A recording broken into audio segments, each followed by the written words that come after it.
Hey, Joy.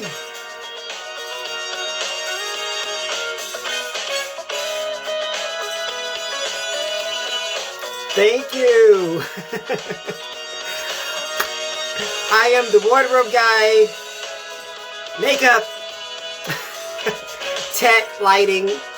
I booked the guests. It's a one-man operation. I am so glad that you're on, and I know you can attest to pretty much navigating the entire ship while you're being the star of the ship. I see my brother. What's up, Pastor Boware? We'll get to you shortly. I'm excited about this, folks. Tristan, how are you? Newlywed Tristan. Ronnie Dennis. Yay. Everybody's getting on. So happy about this. Aw, look at all the hearts are coming. Ronnie, you'll be on next week. I'm excited about your show. It's been a really good one. Q Stone is on there. What's up, Q? You and Alicia will be on shortly. Oh my gosh, this is a really, really exciting show for me. I got my brothers, my blood brothers are on. Tell ya, I've always said, whatever I do, I will always make space for my brothers. They will always be a part of my platform. So even at this level, what's up, Thomas? And going forward, as I go higher and higher, my brothers will always be a part of my platform. We come from a talented family, and you'll see some of that talent shortly. So, I'm just really happy. Make sure everything's good.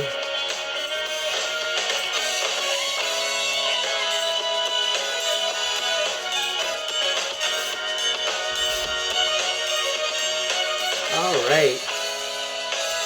This theme song is actually done by my brother. Hey, Thomas. My first guess. It's called Can't Let Go. So you're getting a little foreshadow. You've been listening to some of my brother's talents and didn't even know it. I think I told you guys early on when I debuted this theme music, my very first show of my second season. All right, folks, it's on. Welcome to Soapbox Sunday. I am Jermaine Taylor. So, folks, a couple of days ago, I celebrated a 40th birthday. And I don't know when I got so funny about telling my age, but it's just what it is. And folks, it was a good birthday. Despite the conditions that we're all living in, I had a wonderful birthday. I felt so much love, heard from so many people, some of you guys on here. But I have to share something with you, and this is kind of leading into the theme of this show. One thing I have learned for sure, that you can't make space for more in your life without being grateful for what you already have. That's just not, it doesn't work any other way. You have to be grateful for where you are now in order to attract more that's going to possibly come in. That's just the way the equation is. Even in these dark and less than days, what gets me through is the fact that I have to stop and be grateful and considerate of the things that haven't been taken from me, the things that I'm still enjoying, like the roof over my head, food to eat. And I have to just sit in those moments and realize that I still have something to be thankful for. So that is the spirit of this show. I, along with my brothers, my blood brothers, people keep asking me, are these really your brothers? Yes, these are Cynthia's boys. We are going to do just that. We are going to spend this next 40 to 45 minutes uplifting the people, being grateful for what we already have, setting the atmosphere for this different sort of Thanksgiving that we're getting ready to go into. And I have just the guys to do that. I have my brother Q Stone and his lovely wife Alicia, along with my other brother Bodeware. We call him Bodeware, but his name is James Latod, and they're going to be on. So hold on, guys. I'm going to get my first guest on. All right, give me a second. All right. Woohoo!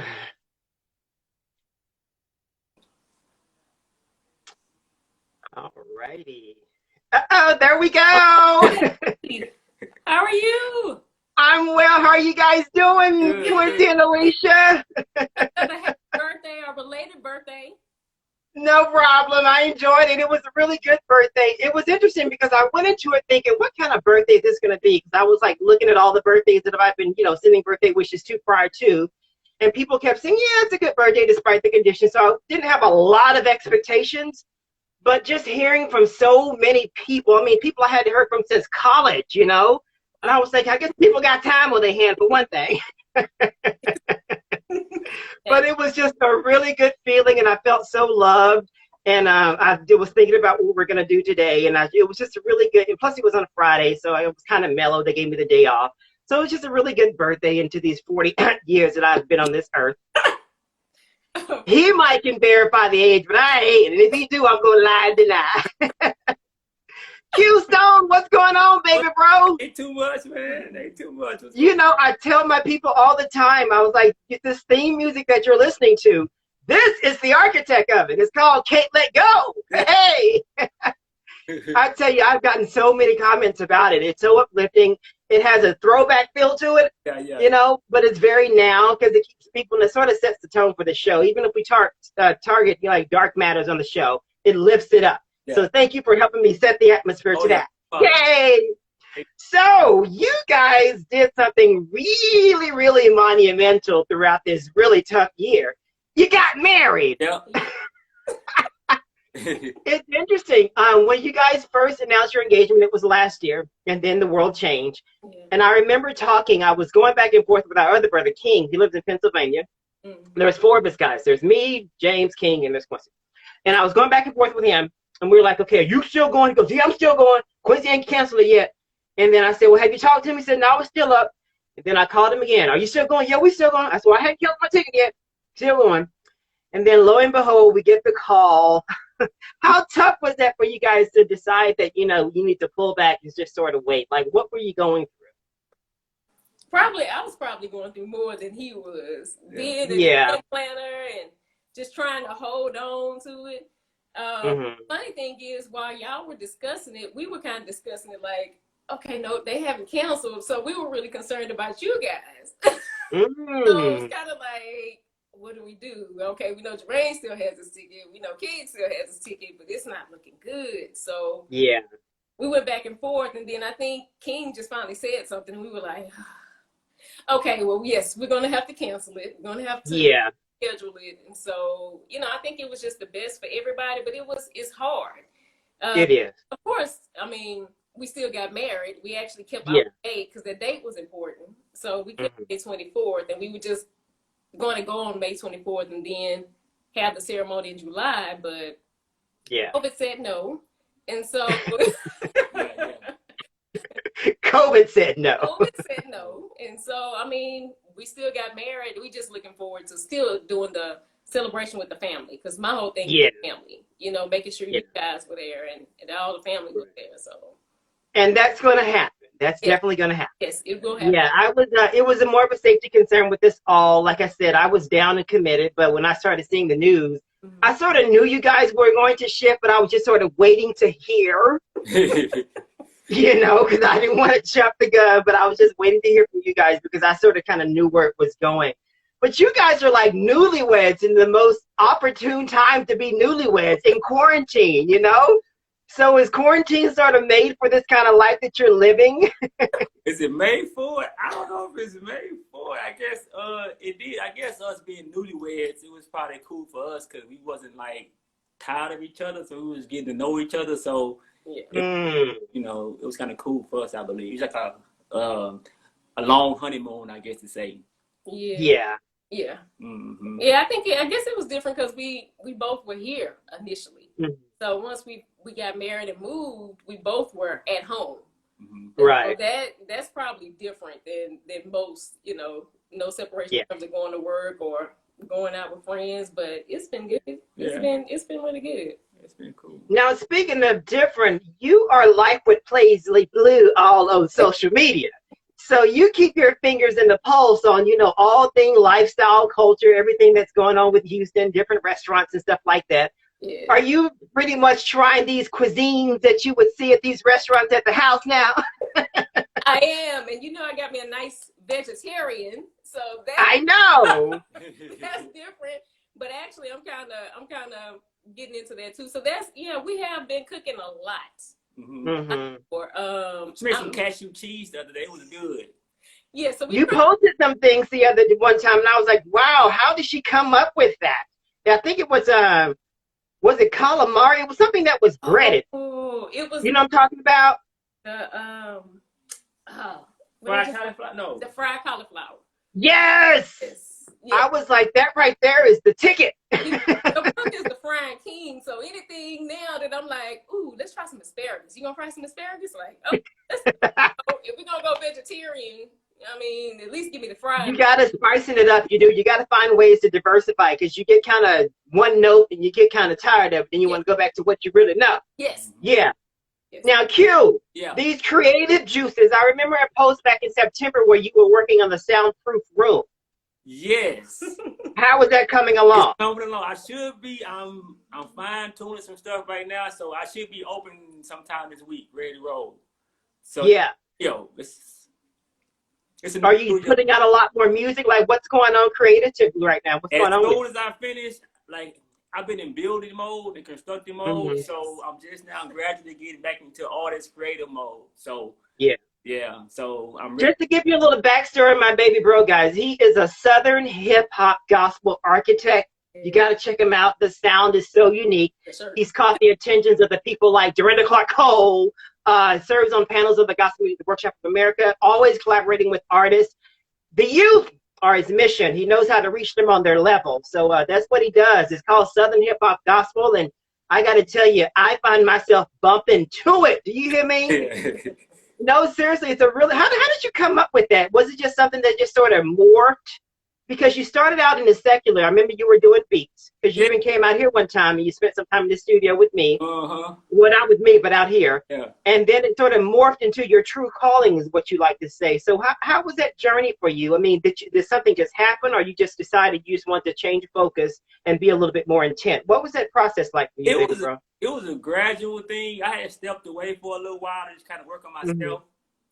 And in that process, that's when I started building my relationship with God and everything, and my relationship with Jesus and things of that nature. And then when I refocused on my music, it just started coming out. Yeah. So I was writing songs, and then I was kind of hesitant for a little while. Like, I would write a song and I want to say something about God or something like that, or something that was in me. And I hesitate, like, I don't want to put that. But I just, you know what? I'm just going to write it. I'm going to keep on writing. And then everything that was coming out was just what it was. So I just went with it, I got to tell you, it has, like, when you find something that's honest and true, all of a sudden the doors just start to open for you. Yeah. It's not, you don't even have to push it. You just find it, Yeah. And that's when you know you got it. Yeah. It's just the path to it is the uncertain part to it. It's like, okay, how am I going to get there? And you don't know how long it's going to take, how long you're going to be on the road, what all you're going to experience, because you're going to experience a whole lot of mess getting to your, where you want to go. And that's the part where you just have to surrender to, you just have to. And it's a personal thing. You can't explain it to a lot of people, because they go, why don't you try this? Why don't you try this? No, it's not in me to try this. I'm following what's right here. And it's a very selfish mindset to have. But, once you get there, it's rewarding.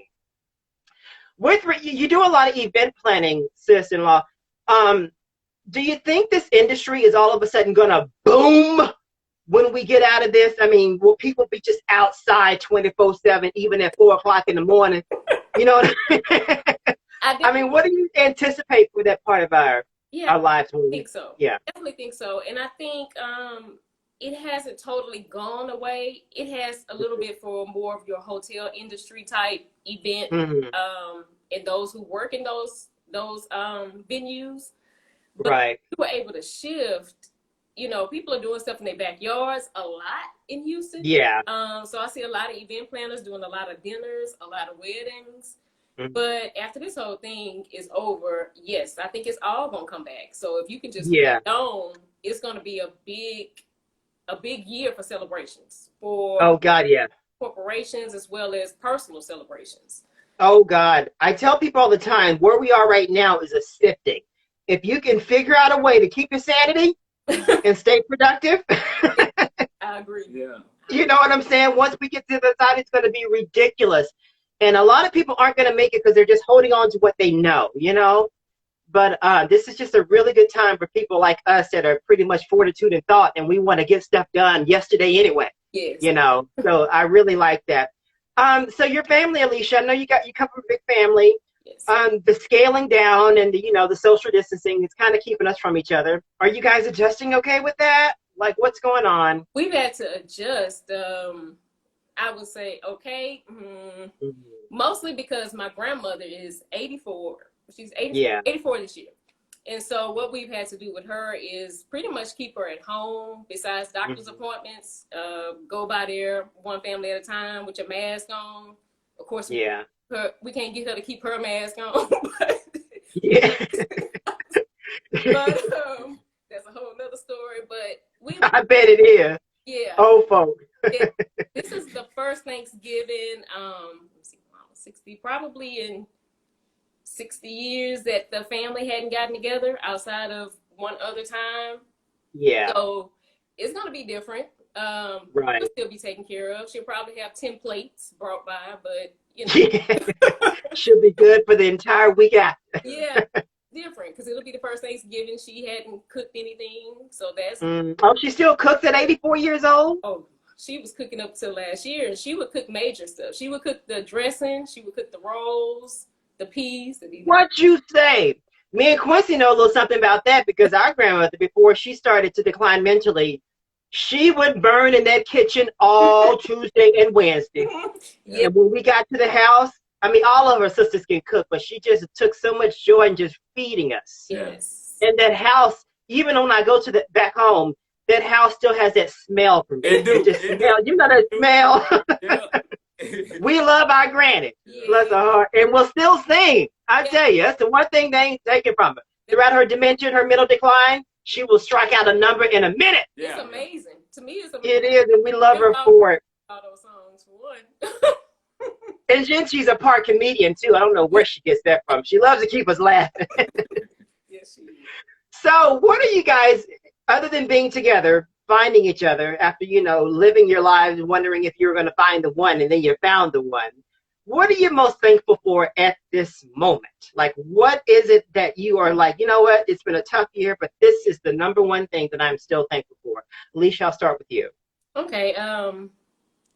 Family still, family and friends, right. Even though the connections haven't been what we wanted to be. I think you had to be more intentional. So I told my girl, I'll text you a couple of days, but I have to hear a voice at least once a month. Right. Very least. So when I call me back. Also, I think faith and hope. Those are the things because I think they trickle into everything else. And I think right now the world needs a lot of hope. Mm-hmm. And to me, with our faith, that definitely gives me the hope that, things are going to get better. God has a plan. And so I think you have to hold on to those things because without it, people kind of are losing their mind. And so it's really us to spread the love and the faith and the hope. And I think everything else stems from that. The resources God has blessed us with right now. And just being able to stay and maintain everything we have. So I'm grateful for that. And then my lovely husband, that falls into family, my new. Hey, I'm looking at the pro. Whetstone, at the top of your list, what is it that you're grateful for at this very moment, standing in this space right now? What are you grateful for? Top of my list is I'm grateful for, I got two. I'm grateful for family because over this time right now, we're still not as close as far as contact and communication, but a closeness, we've gotten closer over this time, more communication. We have. I've talked to a lot of, more of my family than I have more often in a long time this year. Yeah. And then two, I'm thankful for just joy and and through all this that I'm able to still have joy and happiness, with me and around me, and in my household. So I'm thankful for that for mostly too. Yeah. Beautiful. Baby brother, what are you going to bless us with? I know you got something all prepared on this show. All right, you ready? Give us a little something to set the mood for this week of thanks, if you will. I'm gonna do it because people are waiting on you. I've been bragging on you. I'm like, you're going to bring it. I said, you may not watch it live, but you're going to watch it in replay. Okay. What you got for us? I'm going to do a little piece of a song. Are you going to leave, Alicia? Oh, just getting out the way. Right there. Okay, all right. I'm doing a little piece of a song called Yesterday. Okay.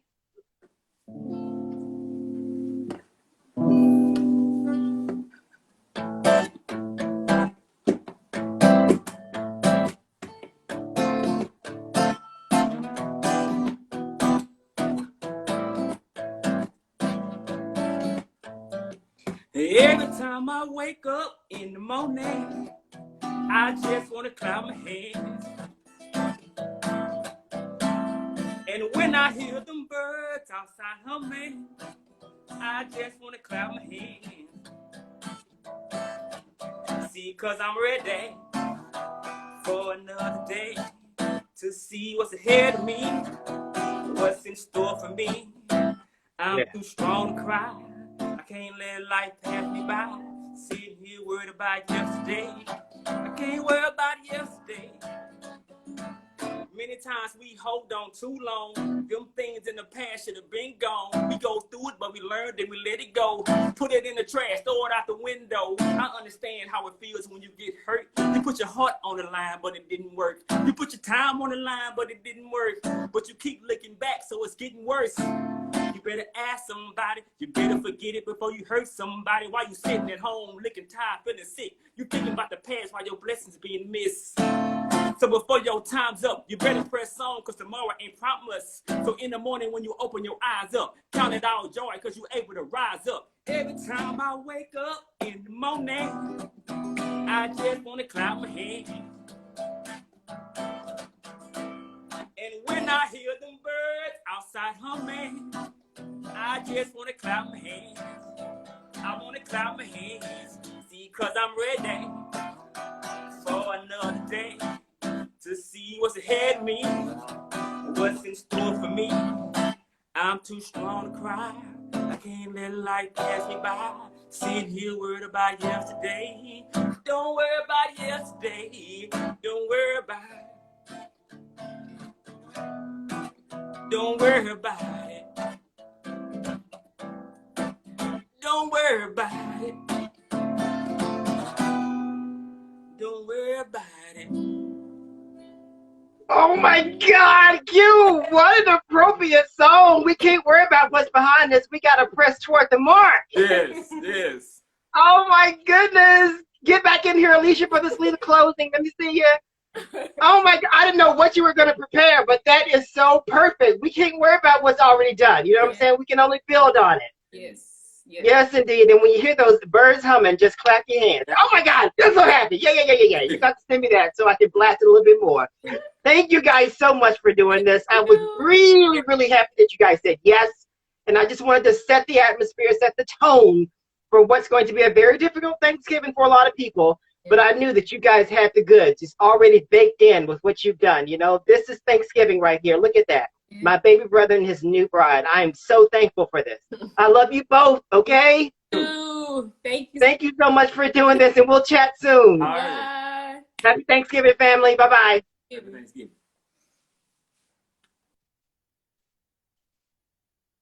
All right, folks. That was my brother, Q Stone. I tell you, he, along with his wife, they're newlyweds. They've been, I guess, together for a couple of years, and decided to, pretty much scale back the wedding and start all over again. Just get married, and we're going to do the actual celebration in 2021. But they're a beautiful union. I love them both. And my next brother is going to be on. He's a preacher. Has little technical issues here. Don't know if you guys can see that. Let me see if I can possibly fix that. Let's see here. All right.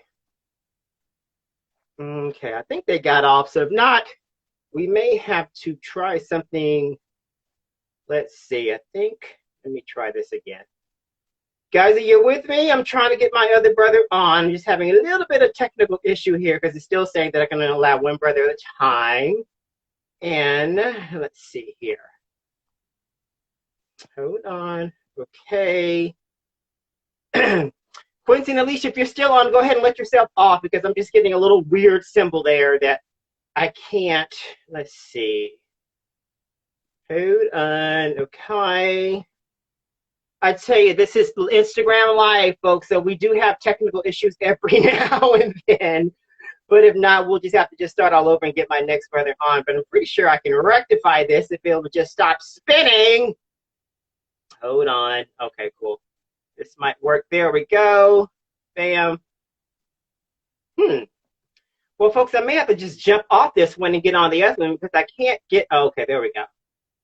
Let's see if I'm going to remove them this time. It's not letting me remove my brother, folks, because I got one more guest on. My brother, Boware, we call him. His name is James, but we call him Boware. He's the preacher. We call him Bishop, too. He has so many monikers. And I can't seem to remove Quincy and Alicia for some reason, so we may have to just end this one and start all over because it's not allowing me to remove my brother.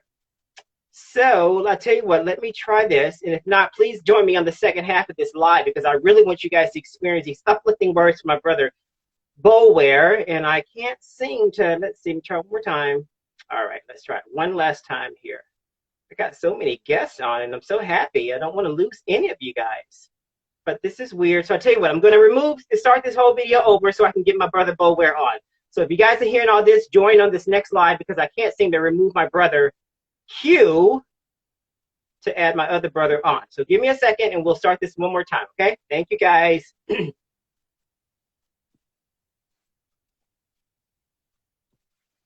Hey, Lisa, see you. We're going to have to start all over.